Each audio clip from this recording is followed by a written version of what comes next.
Está no ar o Disrupt Podcast, com Alexandre Barbosa, Alfredo Copete e convidados. Informações acessíveis sobre inovação, tecnologia e direito em um formato dinâmico e simples. O Disrupt Podcast está no ar. Boa tarde, amigas e amigos. Estamos de volta com mais um Disruptcast aqui na nossa Rádio CBN. E hoje para receber querido amigo Dr. Giovanni Ferri, promotor de justiça aqui na nossa região, e que vai tratar de um tema muito interessante, que são as mudanças climáticas e os seus impactos. Dr. Giovanni, boa tarde. Boa tarde, doutor Alexandre, agradeço o convite, é uma satisfação estarmos participando deste programa, e uma boa tarde a todos os nossos ouvintes. Muito bem, cumprimentar o professor Alfredo Copete, que está em deslocamento, em viagem para Vitória, no Espírito Santo, onde temos um evento, um congresso que o nosso mestrado participa. Então, um abraço aí ao nosso Alfredo. Doutor Giovanni, conta pra gente um pouquinho como que essas alterações climáticas, como que essas situações todas estão mexendo com a vida das pessoas. Nós tivemos aí informação de que essa semana o Brasil vai ser o lugar mais quente do mundo. Como é que está isso na perspectiva dos estudos do amigo? Sim, este é um tema do momento, que está gerando um debate a nível nacional e internacional também. Vários estudos do IPCC, que é o painel intergovernamental de mudanças climáticas, já vem apontando já há aproximadamente uma década esse cenário de emergência climática, que nós podemos chamar, considerando essas constantes alterações que estão também associadas a desastres ambientais. Né? Então, essas mudanças vêm impactando em vários segmentos, não apenas na área ambiental, mas também no aspecto social, econômico, humanitário, né? E alterando o ciclo de vida, né, das pessoas e também a própria natureza. Das pessoas, inclusive. Sim. Dê um exemplo para a gente dessa alteração de ciclo, dessa mudança objetiva na vida das pessoas. Vamos citar alguns exemplos para o nosso ouvinte.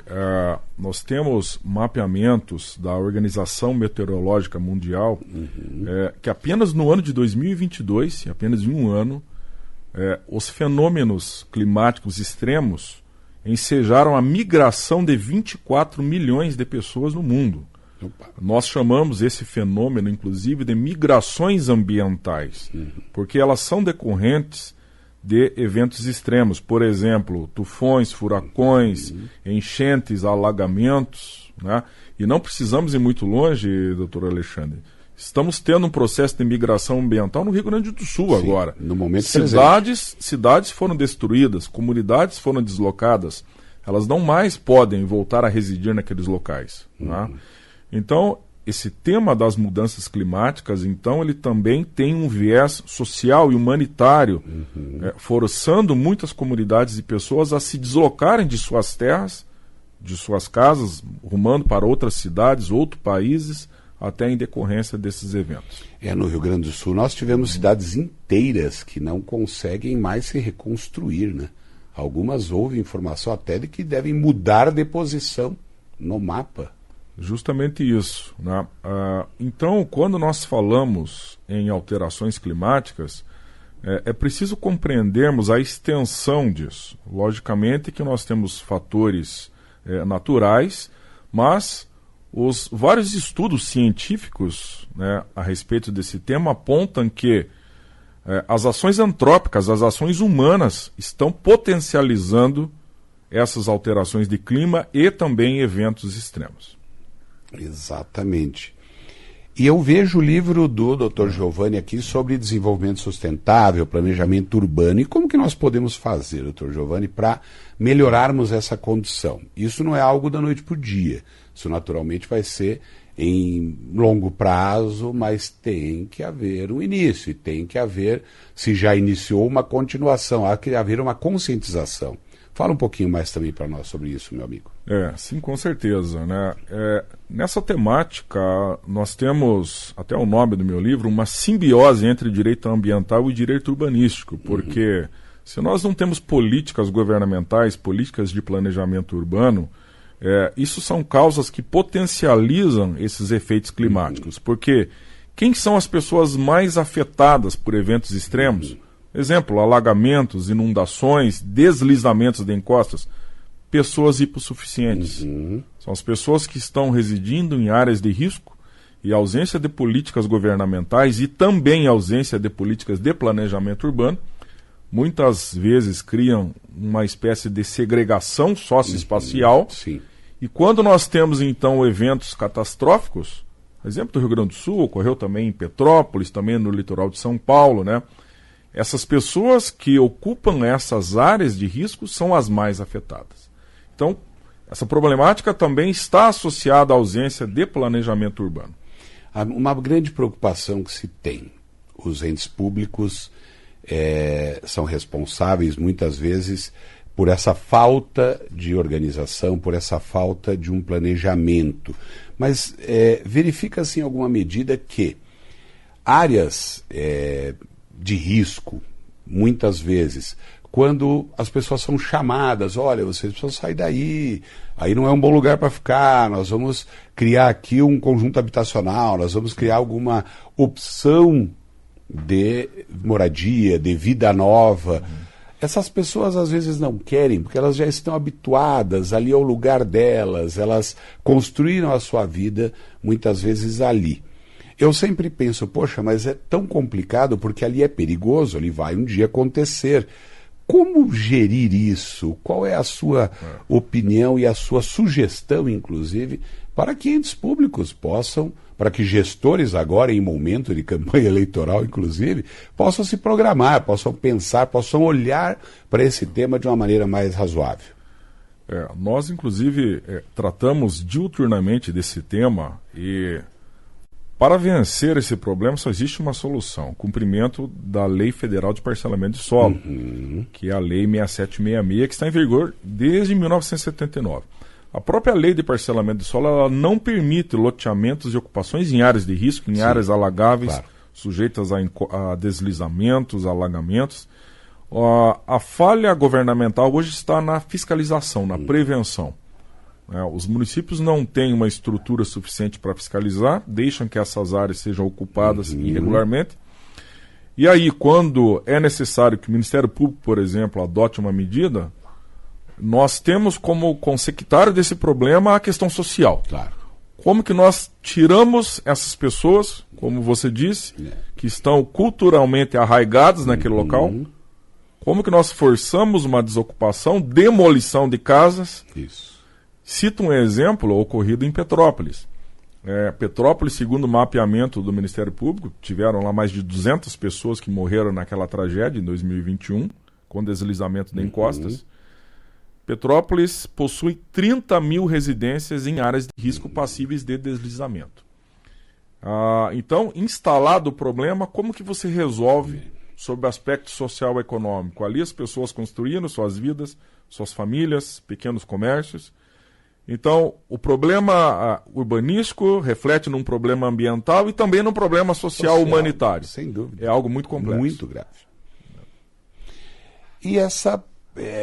porque a preocupação é exatamente essa. Depois que acontece, aí vem todo mundo, né? Eu fiz, eu não fiz porque não deu, ou eu estava no planejamento, né? Foi feita licitação e não aconteceu e tal e coisa. Mas a fiscalização é um grande problema.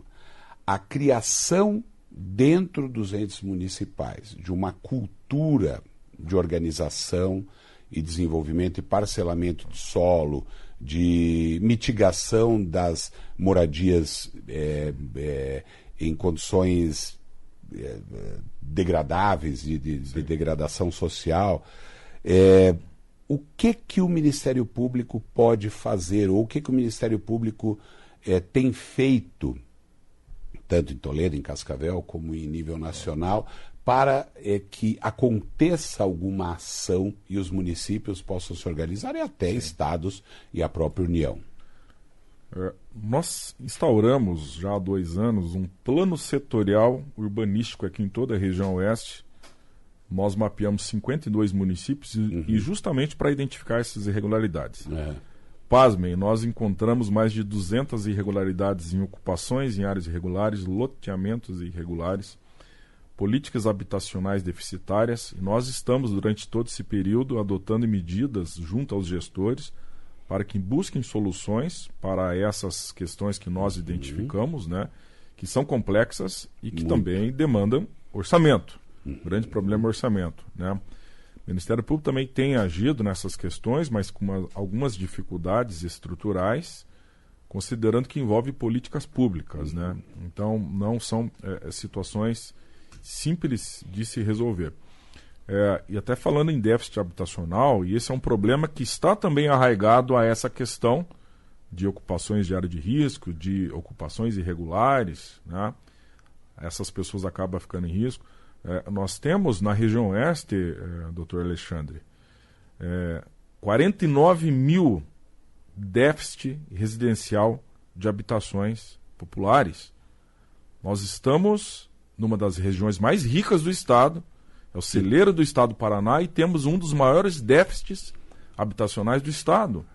Então aí nós vemos também a ausência do estado, a ausência de políticas públicas que muitas vezes forçam essas pessoas a ocuparem áreas irregulares.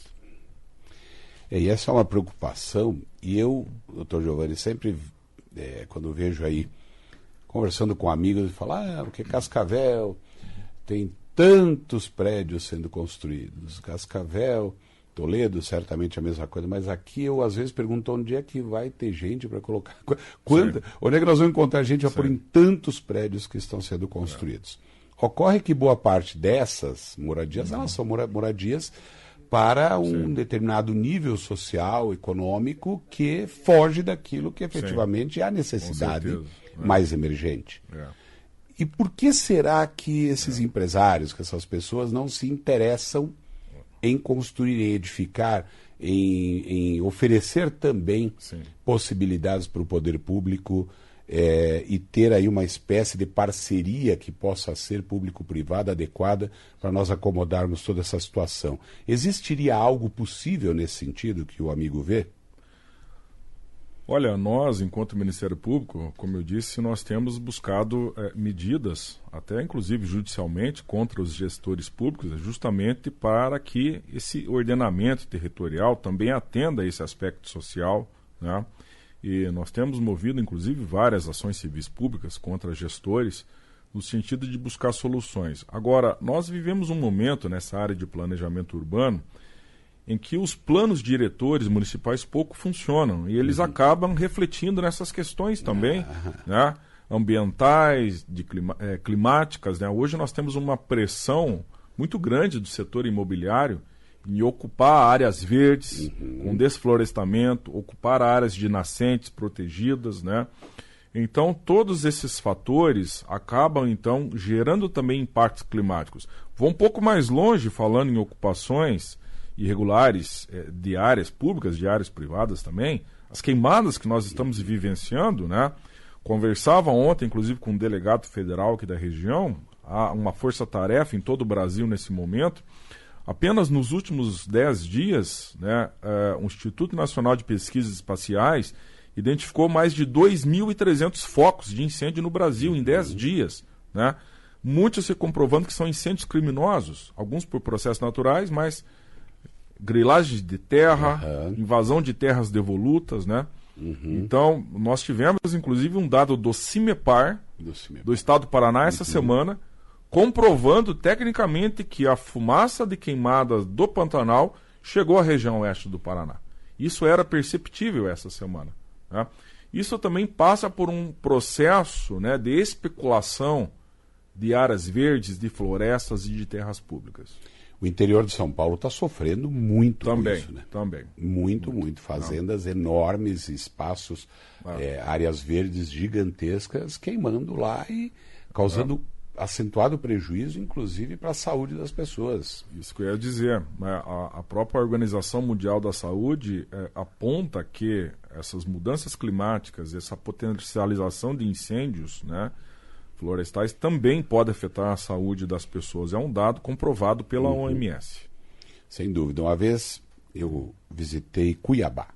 Algumas 2, 3 vezes que fui a Cuiabá. Uma delas eu fiquei muito assustado, porque olhando assim para o céu só se via uma névoa. E a névoa era muito baixa. E era uma névoa realmente tinha fuligem na cidade. Era a queimada chegando ali do ladinho das cidades. Então é algo muito preocupante, muito, muito mesmo. E eu me preocupo também porque, acho que todos se preocupam, porque, mais uma vez dizendo, né, os governos vão e vêm e trocam, e essas questões que são emergentes, urgentes e importantes, elas não compõem o pensamento desses gestores. Sim, sim. É hora de isso mudar em alguma medida. E o que nós temos para fazer mais, além de tudo que está sendo feito, porque é preciso fazer alguma coisa. Com certeza. Eu atuo num grupo de trabalho especializado em Brasília, no Conselho Nacional do Ministério Público, e nós estamos já há um bom tempo debatendo essas medidas necessárias para enfrentar essa problemática, sobretudo desmatamento. O Brasil vem sofrendo uma grande pressão internacional hoje, justamente porque não cumpre as metas que assume. Em 2015, o Brasil aderiu ao Acordo de Paris, justamente apontando medidas necessárias para fazer cumprir essas políticas ambientais. Vou dar um exemplo, né? O Brasil assumiu no Acordo de Paris e depois agora na COP de Glasgow, em 2021, reflorestar 18 milhões de hectares de floresta. Não vai conseguir atingir essas metas, porque nós temos um número de desmatamento e queimadas muito grande. Então, o Brasil acaba sofrendo uma pressão internacional para que cumpra esses compromissos que não consegue assumir, né?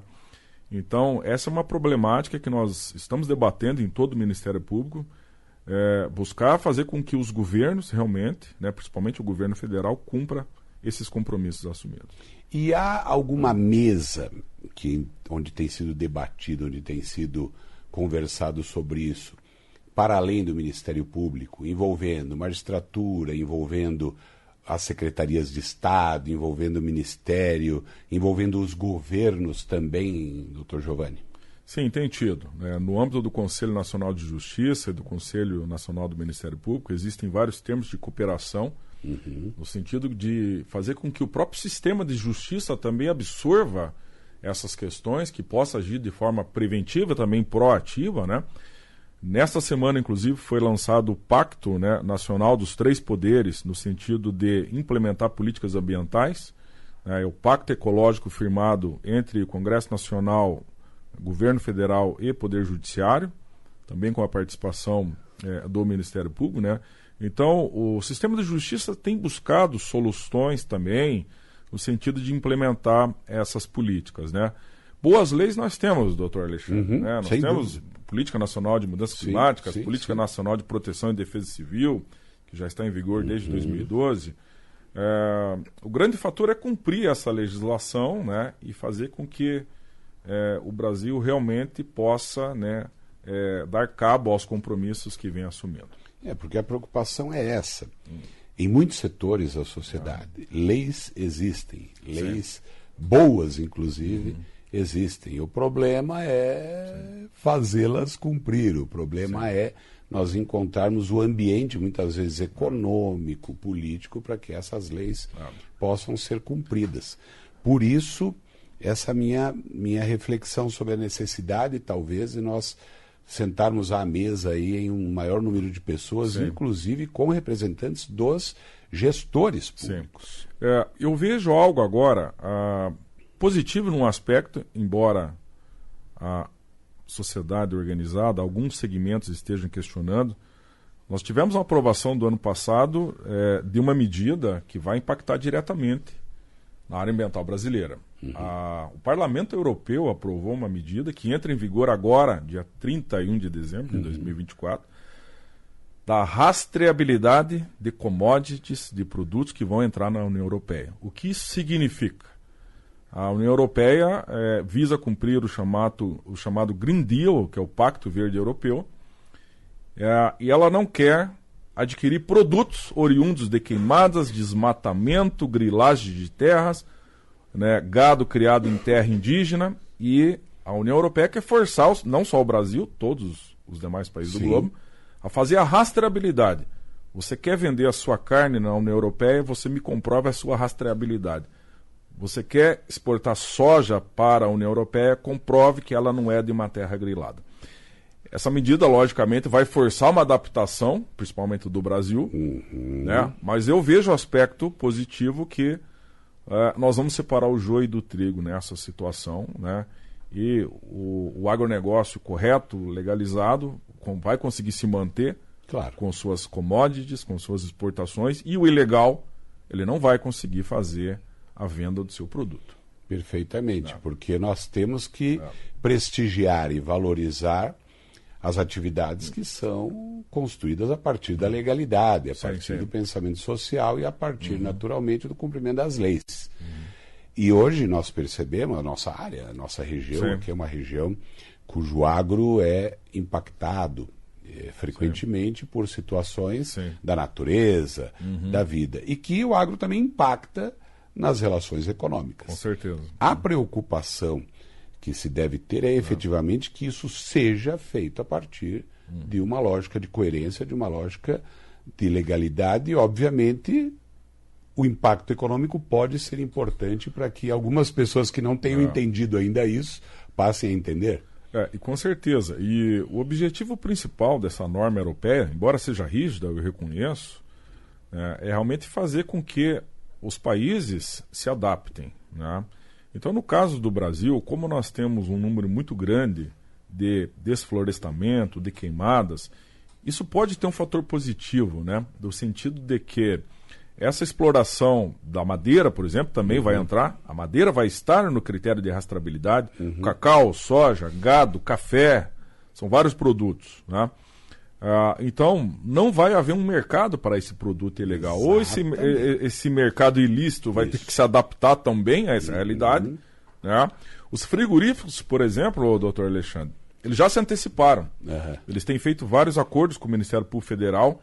Eles já criaram as suas cadeias próprias de rastreabilidade, porque eles não querem se vincular a atividades ilícitas. O meu gado, que vai exportado para a Europa, para os Estados Unidos, está vindo de terra indígena, está vindo de terra grilada. Então, existe também aí a cadeia ESG, claro, a responsabilidade ambiental, social e governamental, né, da cadeia produtiva. Então, a cadeia produtiva está se antecipando e não quer se vincular a essas atividades ilícitas. Então, eu vejo isso como positivo e penso que o Brasil vai passar por um processo de adaptação e também beneficia essas políticas climáticas. Vejo isso como extremamente positivo e digo também algo em complemento, que nós temos verificado algumas empresas do agro buscando estruturar programas de compliance, de integridade, que também, a partir de uma perspectiva de ESG, façam com que consigam cumprir uma série de outros requisitos que impactam em todos os espaços, inclusive nos seus resultados econômicos. Né? Com certeza. Né? Então, passa por uma medida de adaptação, né? Inclusive, nós temos 3 princípios principais, que podemos dizer, na legislação climática nacional e internacional, que são as medidas de prevenção, mitigação e adaptação, né? Então, está dentro desse cenário. Sim. Penso que esse setor produtivo, o setor agropecuário, aos poucos vai se adaptar e vai acabar contribuindo para que o Brasil cumpra, então, essas metas climáticas de redução de desmatamento, redução de queimadas, redução de invasão de terras indígenas, terras devolutas, para que possa, então, cumprir esses acordos internacionais que vem pactuando. Muito bem, doutor Giovanni. Nós temos um tempo que ele é restrito e infelizmente está acabando. O papo está bom aqui. E eu queria pedir ao doutor Giovanni que nos deixasse uma mensagem final que pudessem ser destinadas a todas as pessoas envolvidas em todo esse espaço que foi aqui colocado. Ou seja, a necessidade de planejamento urbano, de planejamento sustentável, de organização, e também uma mensagem para as pessoas naturais, as pessoas físicas que vivenciam esse processo também, tanto os entes governamentais, as pessoas jurídicas, de direito privado, as empresas e também as pessoas naturais, os seres humanos que, em última análise, são os destinatários de todo esse nosso pensamento, né? Sim, com certeza. Essa problemática ambiental relacionada também a mudanças do clima, desastres ambientais, ausência de planejamento urbano, tudo isso está conectado, né? ele passa pela necessidade de que a sociedade também faça a sua parte. Não basta nós cobrarmos do poder público, do gestor público.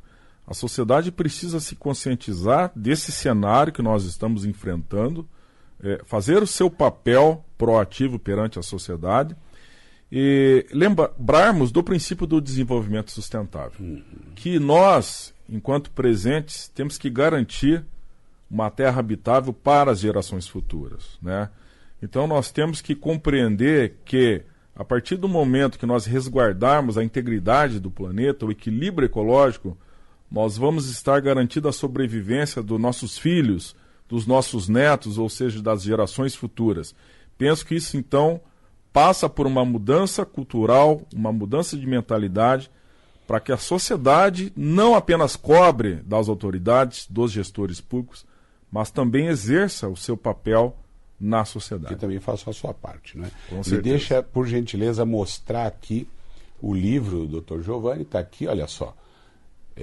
Planejamento Urbano e Desenvolvimento Sustentável, a simbiose entre o direito urbanístico e o direito ambiental, pela editora Fórum. Então fica a dica aí para os estudiosos do tema que nos ouvem, que nos assistem e que hoje ouviram o Dr. Giovanni Ferri, a quem agradecemos demais por ter compartilhado com a gente tantas informações. Muito obrigado.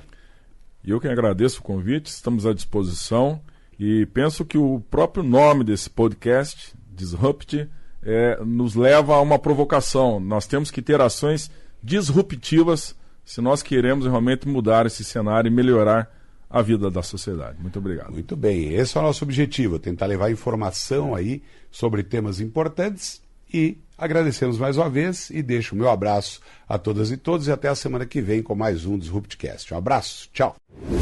Você ouviu na CBN Disrupt Podcast com Alexandre Barbosa e Alfredo Coppetti.